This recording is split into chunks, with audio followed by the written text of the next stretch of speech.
YouTube में जाकर city news Palamu को सब्सक्राइब करें व बेल आइटम को दबाकर परमंडल की ताजा खबर पाएं सबसे पहले सबसे आगे।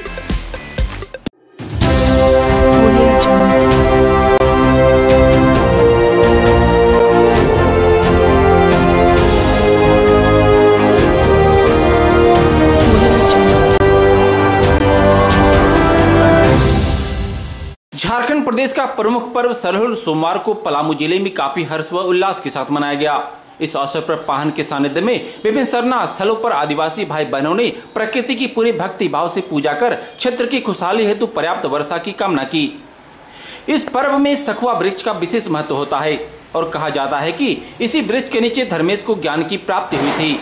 मान्यता के अनुसार सरल पूजा के अवसर पर पाहनों द्वारा इष्ट देव की परंपरागत तरीके से पूजा आराधना कर समाज और राष्ट्र की समृद्धि और आपसी सौहार्द कायम रखे जाने की कामना की जाती है। सरहुल पर्व के पावन अवसर पर सदर प्रखंड के चियाकी गांव से सरना स्थल पर आयोजित पूजा और उपासना में बड़ी संख्या में आदिवासी भाई बहनों ने भाग लेकर अपने इष्ट देव से समाज की खुशहाली का आशीर्वाद मांगा। इसी तरह से जीएलए कॉलेज परिसर पोखराहा सहित पलामू ही नहीं प्रमंडल के तीनों जिलों के आदिवासी समुदाय के लोगों ने सरल पूजा में उत्साह पूर्वक भाग लिया। वहीं पूजा उपासना के बाद मांदर की थाप पर लोक नृत्य झूमर का लोगों ने खूब आनंद लिया। समाज के गणमान्य जनों के अलावे विभिन्न समुदायों से भी लोग इस नृत्य में शामिल हुए और सभी प्रकृति पर्व सरहुल के रंग में रंग गए। बाद में प्रमंडल भर की करीब 3 दर्जन गाँवों से पहुंचा सरहुल का विशेष जुलूस निगम क्षेत्र के विभिन्न मार्गों का भ्रमण करते हुए डाल्टनगंज जिला स्कूल के मैदान में पहुंचा, जहां हर वर्ष की तरह इस वर्ष भी अखिल भारतीय विद्यार्थी परिषद के सदस्यों ने आदिवासी भाई बहनों का बड़ी ही गर्मजोशी से स्वागत किया। समाज के पुरोधाओं को विशेष रूप से सम्मानित किया गया। लोगों ने इस अवसर पर शीतल पेय और कई लजीज व्यंजनों का भी लुत्फ उठाया। देखा जाए तो सरहुल पर्व हमें ऋतु परिवर्तन का आभास ही नहीं कराता, बल्कि इस अवसर पर पेड़ों में निकलती नई कोपले हमें नई ऊर्जा के साथ वर्ष भर गतिशील रहने का संदेश भी देता है।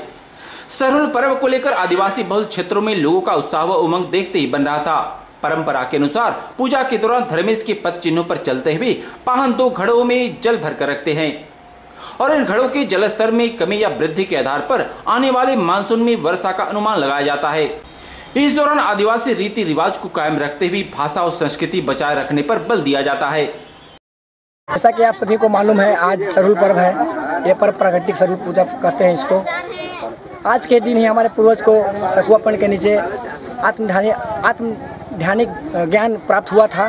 सखुआपन के नीचे ये ज्ञान एक इतना बड़ा ज्ञान प्राप्त हुआ था कि आज के दिन 2 घड़ा में पानी हम लोग रखते हैं, शाम को पाहन के द्वारा रखाते हैं और सुबह सरना पूजा करके उस घड़ा के पानी को देखते हैं कि कम हुआ कि बेसी हुआ। इससे यह अंदाजा लगाते हैं कि हमारे इस वर्ष का जो फसल में जो बारिश होगी कितना उसका असर रहेगा, अच्छा होगा कि कम होगा। उसका ये ज्ञान प्राप्त करने का शक्तिशाली ये ज्ञान हम लोग को धर्मेश ने दिया था। तो इसमें ये होता है कि पूजा पाठ करके हम लोग अपनी संस्कृति, धर्म और भाषा पे जोर देते हैं। जैसा कि हमने हर समय बताया है लोगों को कि आपकी एक पहचान है संस्कृति, धर्म और आपका भाषा। तो सरहुल से भी हम माध्यम से लोगों को कहना चाहेंगे अपनी भाषा, संस्कृति, धर्म को ना छोड़ें और शिक्षा को पकड़े रहें। और ये जो शोभा यात्रा निकलेगा पूरे लगभग 35 गांव से पूरे पलामू जिला के जिला स्कूल के प्रांगण में आएगा। हम लोग का रूट है चियाकी होते हुए, चियाकी से होते हुए, रांची रोड होते हुए, रड़मा होते हुए, कचहरी होते हुए जिला स्कूल पहुंचेंगे। वहाँ 35 गांव लगभग पूरे पलामू प्रमंडल से आएंगे और वहाँ सामूहिक अंत किया जाएगा। ये प्राकृतिक पर्व सरहुल के शुभ अवसर पर आज आप सबों को हार्दिक अभिनंदन है।